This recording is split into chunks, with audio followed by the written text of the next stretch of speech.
থাকছে সারা দেশে ঘটে যাওয়া নানা ঘটনা নিয়ে টুকরো খবর জানাচ্ছেন মনোয়ার হোসাইন। ঠাকুরগাঁয়ের পীরগঞ্জে বজ্রপাতে 2 জনের মৃত্যু। নরসিংদীর রায়পুরে আধিপত্য বিস্তারকে কেন্দ্র করে 2 পক্ষের সংঘর্ষে গুলিবিদ্ধ হয়ে 1 জন নিহত ও 3 জন আহত হন।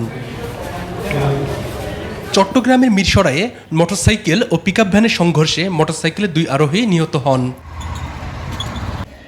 ফরিদপুরের নাগরকান্দা উপজেলার তারাকান্দিতে রেল লাইনের পাশ থেকে 9 বছর বয়সী এক শিশুর মরদেহ উদ্ধার করেছে পুলিশ। পাবনার ঈশ্বরদীতে 2য় শ্রেণীর স্কুল ছাত্রীকে ধর্ষণের অভিযোগে ভ্যান চালক মাসুদুর রানা মদনকে গ্রেপ্তার করেছে পুলিশ। পতাকা উত্তোলন ও বৃক্ষরোপণের মধ্য দিয়ে বরগুনার বামনা আসমাতুন্নেসা পাইলট বালিকা উচ্চ বিদ্যালয়ে অভিভাবক সমাবেশ অনুষ্ঠিত হয়। সবুজে সাজুক বাংলাদেশ প্রতিপাদ্যে চাঁদপুরে বৃক্ষরোপণ ও বৃক্ষমেলা উদ্বোধন করেন সংসদ সদস্য শেখ ফরিদ আহমেদ মানিক। চট্টগ্রামের পাহাড়তলীতে জুলাই শহীদদের স্মরণে বিনামূল্যে চিকিৎসা ও ওষুধ বিতরণ কর্মসূচি অনুষ্ঠিত হয়।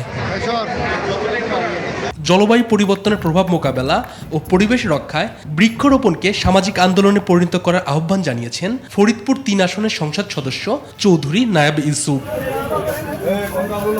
নওগাঁর রানীনগরে রেলওয়ে লিজ নেওয়া দোকানঘরের খাজনা কমানোর দাবিতে মানববন্ধন ও প্রতিবাদ সমাবেশ হয়। জয়পুরহাটে জমি নিয়ে বিরোধে ছোট ভাইকে হত্যার দায়ে বড় ভাইকে যাবজ্জীবন কারাদণ্ড দিয়েছেন আদালত।